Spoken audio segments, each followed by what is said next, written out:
যাচ্ছি গদা ভবনে। আমাদের ইথ হোস্টেল ভাড়া করা আছে, বুকিং করা আছে, ইথ হোস্টেলে যাবো আর গদা ভবনে টিকিট কাটবো। চলুন, এর পাশে সবাই আছে। কত টাকা দিচ্ছে, কোথা থেকে যাচ্ছে? টোটোতে উঠেছি, টোটোতে উঠেছি, 320 টাকা নেবে, আমাদের একদম গদা ভবনের সামনে নামিয়ে দেবে। মাঝে বোটে করে যেতে হবে না, একদম ব্রিজে করে নিয়ে চলে যাবে। চলে যাবো।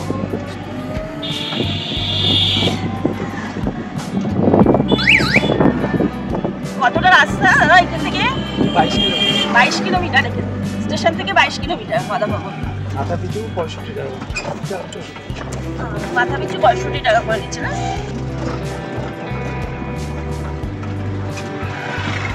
কৃষ্ণনগর থেকে যে শুধু বোটে করেই মায়াপুর যাওয়া যায় সেরকম নয়, আমরা যদি চাই তাহলে কৃষ্ণনগর স্টেশন থেকে ডিরেক্ট টোটোতেও চলে যেতে পারি।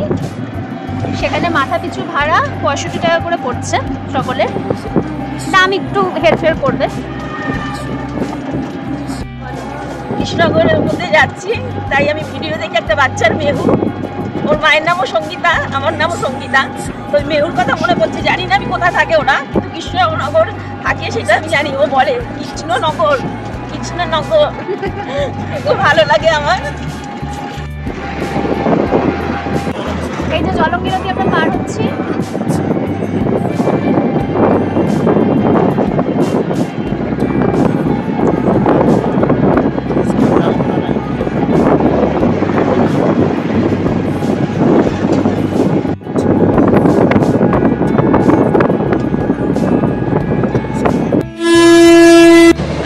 আমাদের খাওয়া দাওয়া শুরু হয়ে গেছে। বাবা খাচ্ছে, খিদে পেয়ে গেছে, আমার মা বসে আছে। আমরা এখন গদা ভবনের দিকে যাচ্ছি। ডিম খাচ্ছে, দেখুন খিদে পেয়ে গেছে খুব জোর।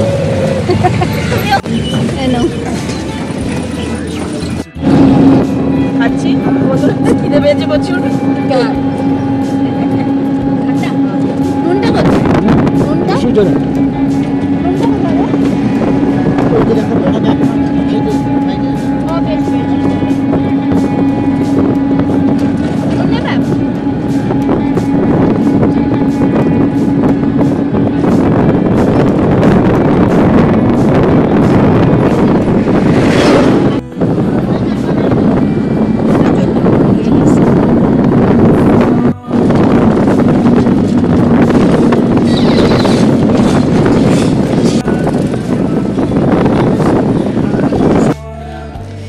আমাদের বুকিং আছে ইউথ হোস্টেলে, আমরা এসে পৌঁছে গেছি ইউথ হোস্টেলের সামনে।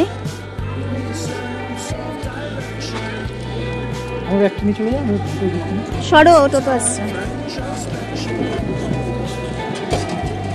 ইউথ হোস্টেল থেকে মায়াপুর ইস্কনের গান শোনা যাচ্ছে, মানে খুব নিয়ারেস্ট লোকেশন এটা।